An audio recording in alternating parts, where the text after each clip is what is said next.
Thanks very much for staying with us. Time now for Eye on Africa with me, Georgia Calvin-Smith. Tonight, MPs get around $21,000 a month, soldiers around 100. A new anti-corruption report says the Congolese government overspending allows the elite to benefit even as other crucial areas suffer from underfunding, not least the underpaid troops facing a rebel takeover in the east. Also, campaigners working with some of the thousands of women in Togo who feel forced to undergo abortions warn that the restrictive conditions under which they're currently allowed can cost lives. And in Benin, fall army winds devastated thousands of hectares of a crucial crop, and in a bid to head off that damage, farmers turn to tech to try and detect the insects. But first, in the Democratic Republic of Congo, the government's promised to slash funding for top officials and to pay soldiers more.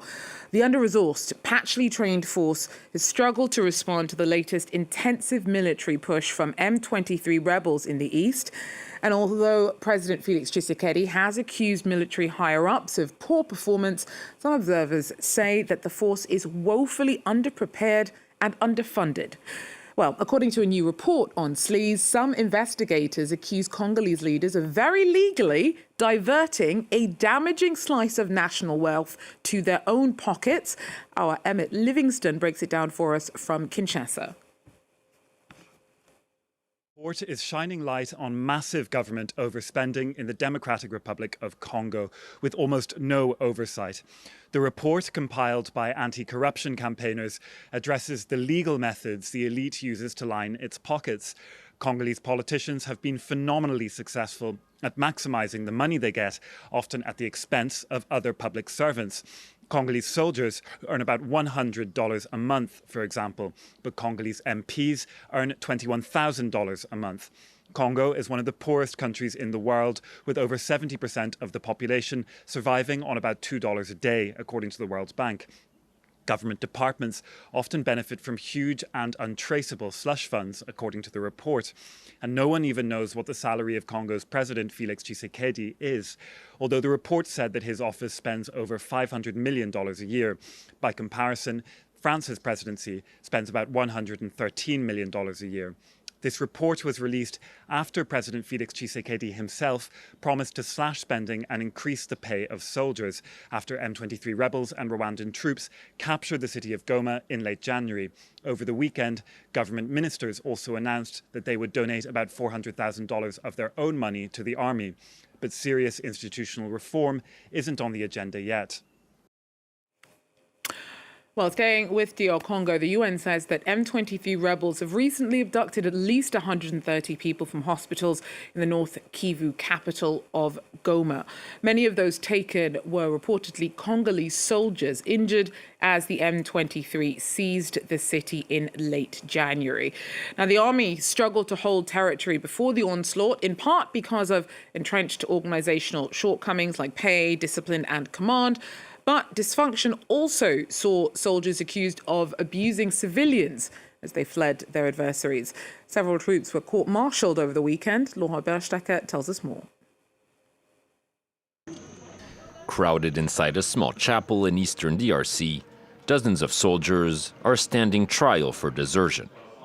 Accused of having fled the fighting, and in some cases of having committed crimes against civilians, many attempted to claim their innocence before the military tribunal.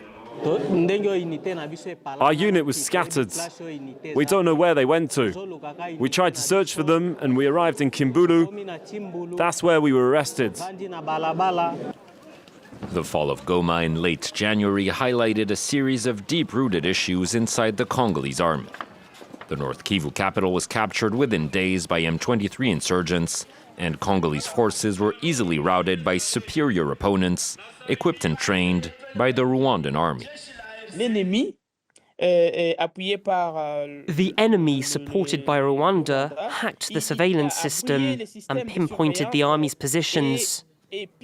This led to the killing of many commanders.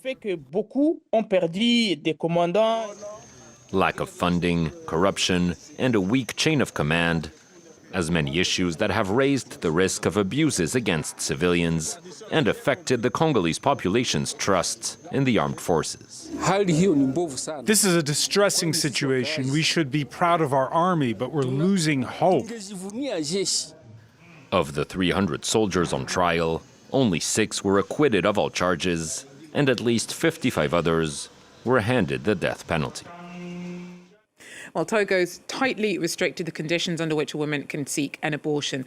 It's only allowed in cases of rape, incest, or when the fetus is unlikely to survive. The limited access does mean that thousands of women every year undergo underground procedures, a physically and legally risky move that some women's rights campaigners say makes the lives of vulnerable women more difficult. A year and a half after losing her daughter, this mother is still in shock.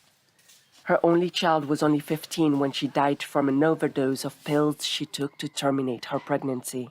Many young women and girls secretly resort to illegal procedures in unsanitary conditions or turn to counterfeit pills from the streets. The doctors said that the medication had damaged her intestines and her lungs. When we asked, she said that she wanted to terminate the pregnancy to be free.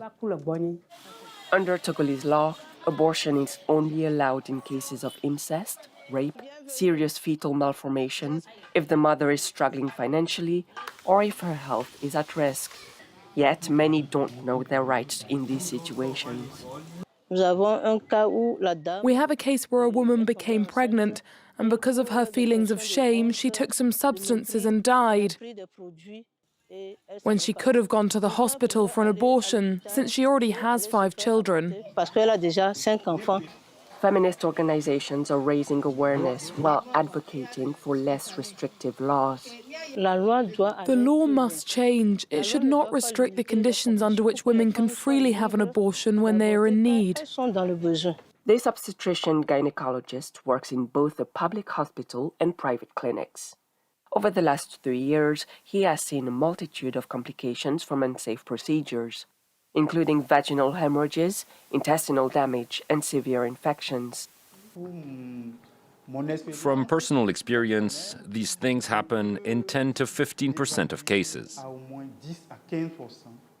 Those who can afford it travel to neighboring Benin, where abortion laws have eased since 2023. I was fortunate to have support in Benin. A friend directed me to a clinic that legally performed abortions. The entire team on site knew the reason I was there. I did not encounter any disparaging remarks, and I was supported throughout the process. Illegal abortions are punishable by 1 to 5 years in prison. Today, they have become the leading cause of maternal deaths in Togo. And the UN's World Food Programme says that it is closing down its headquarters in southern Africa because of a fall-off in funding. Now, the WFP relied on the US for around half of its budget, and it's feeling the squeeze since Donald Trump's administration pulled the plug on development aid contracts around the world. The agency was already short on funding and raised just a fifth of what it needed to respond to a disastrous drought in the region last year. It is hoping to tighten its belt, though, and cover both Eastern and Southern African operations from the Kenyan capital of Nairobi going forward. Well, West African grain markets have been hit with an upset since Burkina Faso banned the export of all of its cereals from the country. The stop puts neighbours like Ghana in a bind as traders are left scrambling to find other suppliers for the staples. Justice Baidu talks us through. The ban by the Burkinabe government covers crops like maize, sorghum, millet, and cow, which are key features in many Ghanaian staples. A new statement this week from Ghana's Foreign Affairs Ministry is warning traders who travel to the Sahelian country to import some of these staples to be wary of this ban, warning that there could be consequences that could range from arrest or a cessation in trade agreements between people who travel from Ghana to Burkina Faso. In several markets in Ghana's capital, Accra, the effect of this ban is beginning to bite. Now the beans is very expensive. Now 1 cup of beans is 16 cedis, 15 cedis, then 14 cedis. Then the less price is 11 cedis. And that there's no ban. See how we are suffering. Then when it's banned, you can see that you will suffer a lot in this country. We cannot get the goods or the stuff from the country. We get it outside, which is the corn, whilst we have farmers in Ghana. So it's making the prices go high in the cost of transport and everything. Burkina Faso supplies several West African countries with agricultural produce. In 2023 alone, Ghana imported more than 160 million euros worth of agricultural produce from the Sahelian country. The new military regime in Burkina Faso mooted this idea for the first time in 2023 to help protect its citizens against the soaring prices of food and to ensure food security at home. Justice Baidu there. Now, in Benin, fall armyworm has devastated thousands of hectares of maize. It's the country's main food crop. And so in a bid to head off the damage caused by the pest, farmers have been turning to technology to try and detect the insects early enough to deal with them. Our team reports. In northern Benin, these maize fields are hiding a fearsome enemy, the fall armyworm. Since first appearing in the region in 2016, this pest has destroyed up to 40,000 hectares per growing season, 1 field in 10. Some farmers are losing up to 80% of their harvest. In the same village, you can find farmers harvesting only 4 bags of maize when they were expecting 20 or 25. The solution may come from an app called AgriSafe. Born from a collaboration between researchers, a tech company, and agricultural development experts, it turns every smartphone into a sentinel. When farmers go to their fields, they scan a maize plant. The app first recognizes if it's a maize plant and if it's being attacked by the worm. It analyzes the perforations, looks for larvae, even the worm itself, to confirm it's a fall armyworm problem. Then the app helps farmers assess the infestation rate and, based on this, suggests eco-friendly practices to combat the worms.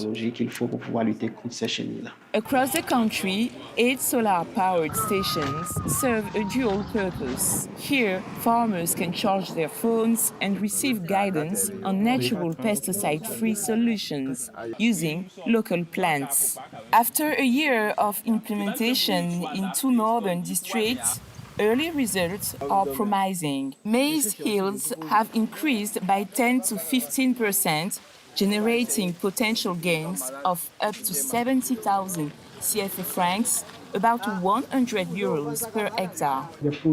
Projects like this can be scaled up geographically to cover all maize farmers across the country. By year's end, the technology will expand to include cowpea and sweet potato crops, which also face pest threats. Well, that's it for Eye in Africa. Thanks for joining us, though, and do so again if you can. Till then, take care.